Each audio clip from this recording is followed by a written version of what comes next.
Hello, welcome to MAT 223 Engineering Mathematics. Today we will see solution curves without a solution. We just learned about the theory of differential equations and how a differential equation behave, or how we can define a differential equation, or we gave some definitions so far.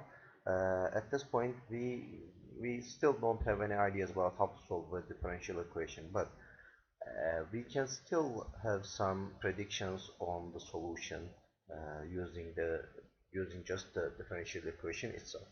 Okay, so first of all, the first order ODE can be written as dy or dy dx is equal to f of x comma y. This is to say a first order differential equation uh, is the gives us the derivative is equal to some function of x and y. Okay, so how can we just use this information and say, okay, we have ideas about the solution curves. Now let's say y is equal to y of x is a solution to this ODE, and then assign a point on the solution curve as x naught y naught. Here y naught is equal to y of x naught, because this equation will hold. Okay, now we can find the slope of the tangent line to the solution curve at that point. Okay, so we are interested in finding the slope of the tangent line at this point. Now to do that, we need to take the derivative of y with respect to x and then substitute this values there. When we do that, we will see this part is equal to f of x naught y naught, because this is from the differential equation. Now we see that the slope of the tangent line can be easily found by just substituting the point on the right hand side function. Okay, so this is very good information, and we can use this information to come up with some sort of graphs or some fields, direction fields or slope fields kind of things, which we will describe later on. Okay, so the first definition is the small segment of tangent line passing through x naught y naught is called linear element. Okay, so just one point, we have just one point, and then we evaluate the function value at this point, and the value will give us the slope of the tangent line at that point, and this will at this point we will cross the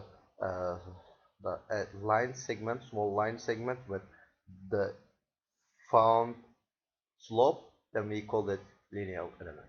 Okay, so the next definition, direction field or slope field of an ODE is a graph of linear elements on a set of points in xy plane.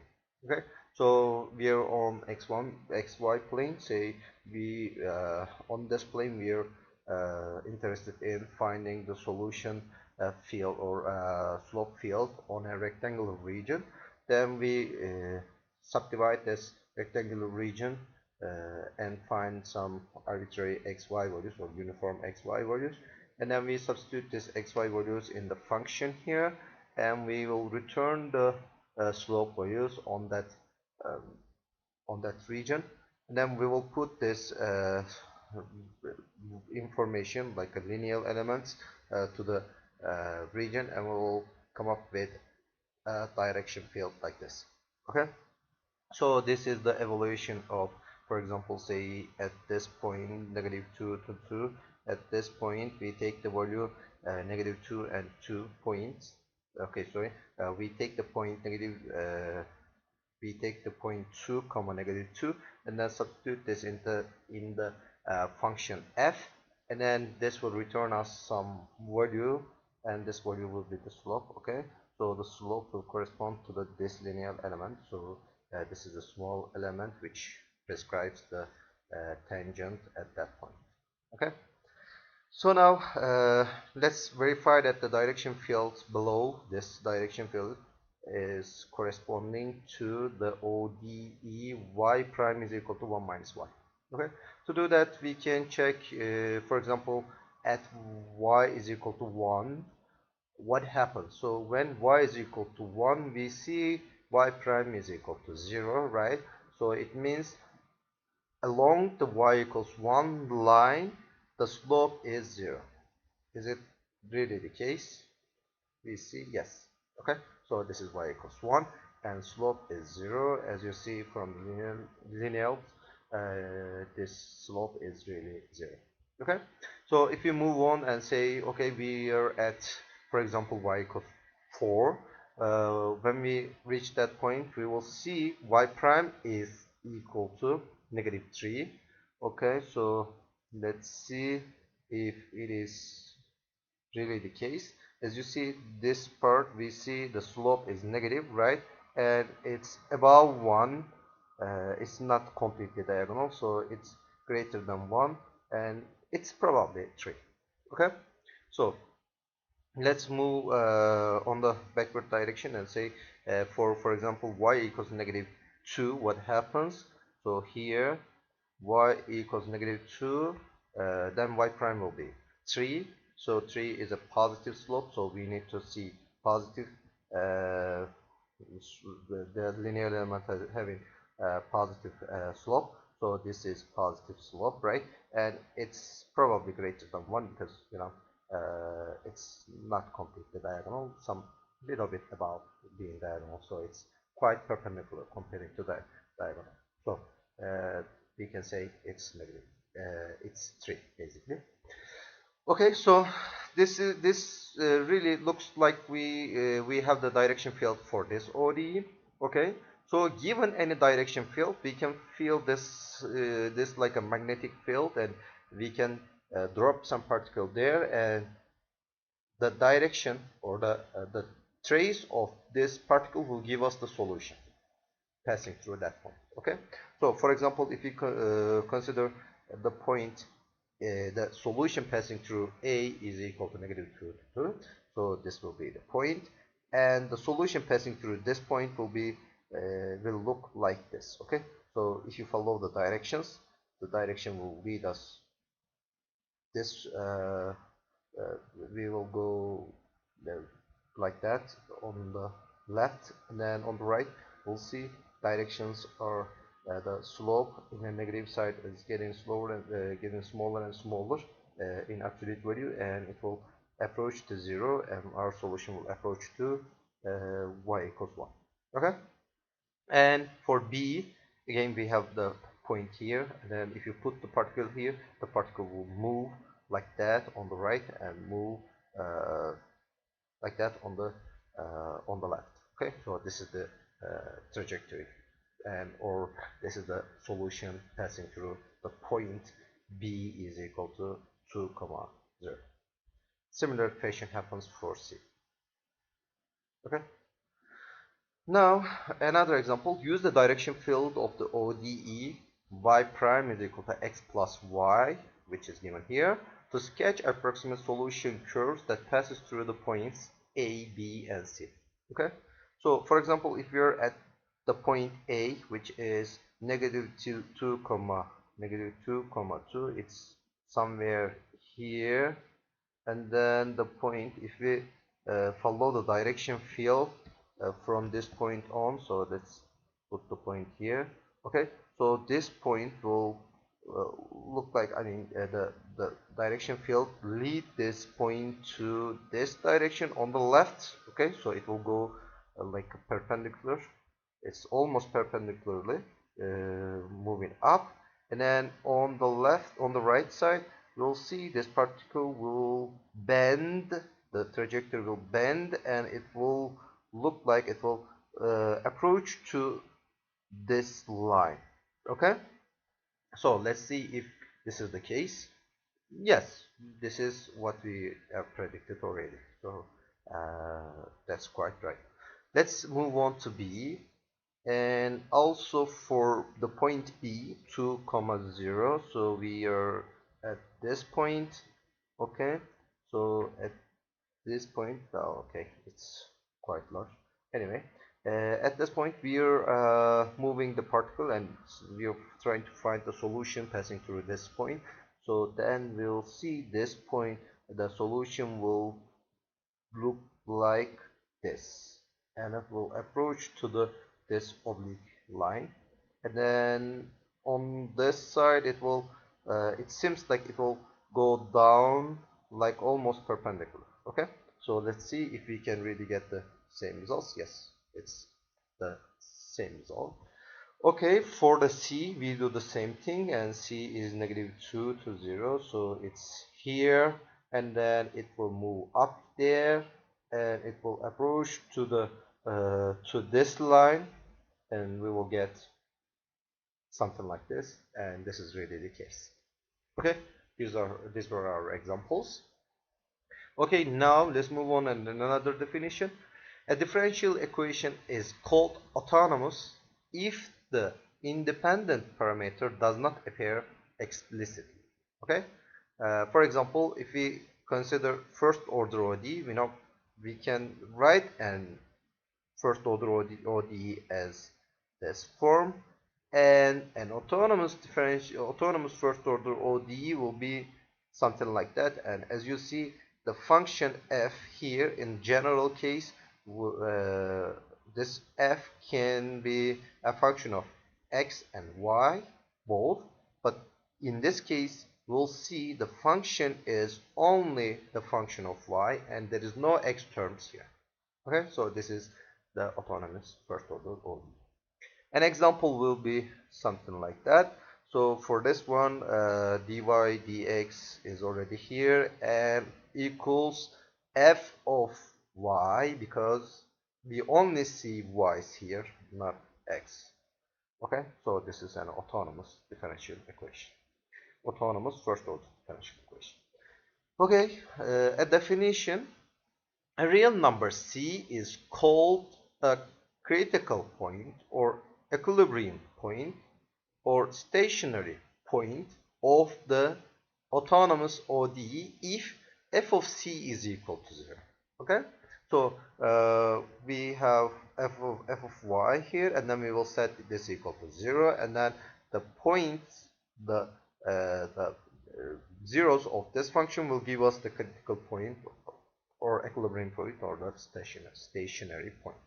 Okay, so at this point, if you consider like f of c is equal to 0 and this part will be 0, that means the derivative is equal to 0 at c. So this is basically like no change is happening. So this is the derivative 0 means it's stable, or it's stationary, or it's in the equilibrium, right? Equilibria. Okay, so this is what really means, and this is quite important. For this particular example, we see the equilibrium point is c is equal to 3/2, because when we set this is equal to 0, then y will be 3/2, and we will find the critical point is equal to 3/2. Okay, so another definition: if c is a critical point, then y of x is equal to c is a constant solution of the autonomous ODE.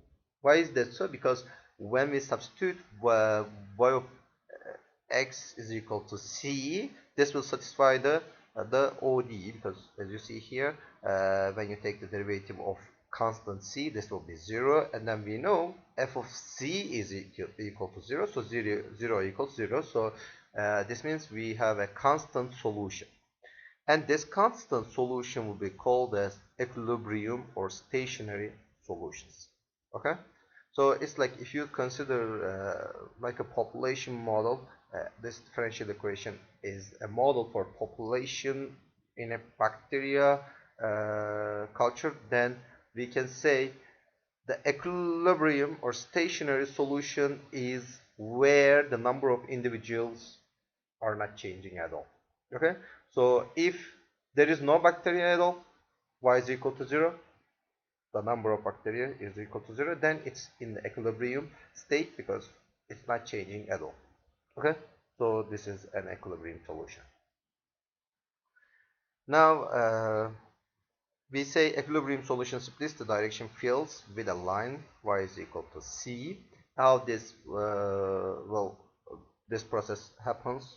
will be given in an example. So let's find the direction field corresponding to this ODE. When we set this right hand side is equal to 0, then we will see y is equal to 1 and y is equal to 2 will, sorry, this is supposed to be y. So I will correct it on your notes already, so let's make it y, otherwise it wouldn't be an autonomous equation. So this is y, and when you substitute 1 here, you'll see it's equal to 0, and when you substitute 2 here, it's equal to 0. So y is equal to 1 and y is equal to 2 are two equilibrium solutions. Again, when you substitute 1 here, 0 and 0. When you substitute 2 here, 0 and 0. So these are two solutions. Okay, so this will split the uh, direction field.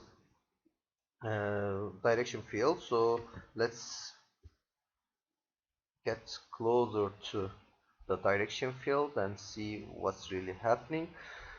Okay, so y is equal to 1 is a equilibrium solution, and we can say below this line and above this line it's quite as there is a quite separation between the behavior of the solution, or the linear elements. Okay, so and here again same thing happens. Okay, so this is splitting this, or splitting the direction field. Okay, so we'll come back to this point next later on.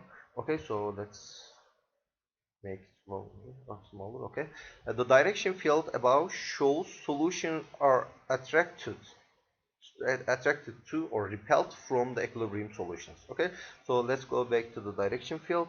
As you see, this is our equilibrium solution, and also this is our equilibrium solutions, and this equilibrium solutions will either attract the solutions or repel from this the equilibrium solution. So it's like, as you see, as it's the direction fields, as they get closer to these solutions, they behave like these solutions. Okay, so here again, as it gets closer to these solutions, it will behave like these solutions.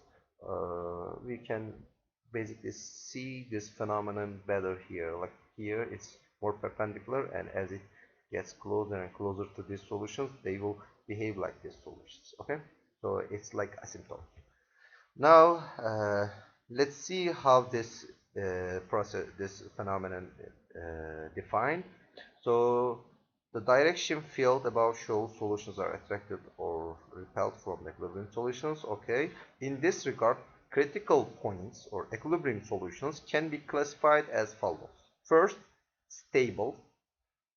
A critical point is stable, or an attractor, if dy dx is negative in the region above the critical point and positive in the region below the critical point.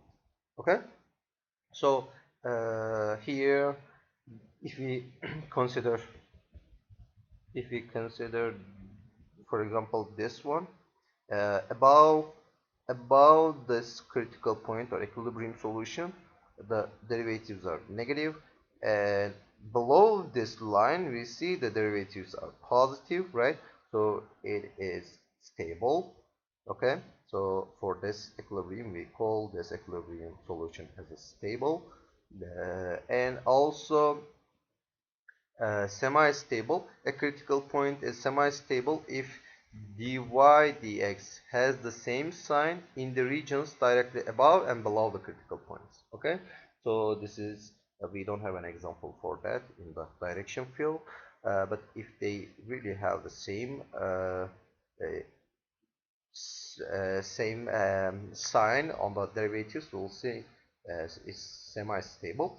And unstable, a critical point is unstable or a repeller if dy dx is positive in the region above and negative in the region below. So let's see it on this example. Okay, so this is the equilibrium point solution, and just above this equilibrium solutions we see the derivatives are positive. So it's like escaping from this stable, this equilibrium. So this are escaping from this equilibrium. So this means this equilibrium is the repeller, and also here they're like escaping, so this is repeller. And also as say this is our time, and as times goes on we see they're approaching to this equilibrium, and this is also approaching to this equilibrium, so this is stable, and they're escaping from this equilibrium, so they are basically, this equilibrium is basically unstable. Okay, so there is also something we call the phase portrait. So these regions are represented graphically using a phase portrait. So let's see it on the figure. Okay, so it's like a vertical line, and we put the equilibrium solutions there, and then we say as we move on, as we approach to 1 from below, we see the derivatives are increasing, and when we approach to 1 from the top, the derivatives are decreasing, so this 1 is stable. And also for 2, we say as we move on, we get closer to 2 from below, we see the derivatives are negative, so it is escaping, and also it's escaping from the top above this equilibrium, so we say it's unstable. So these phase portraits are very useful to describe the motion of autonomous differential equations. Okay, so these are the all for this lecture. Thanks for watching. Bye.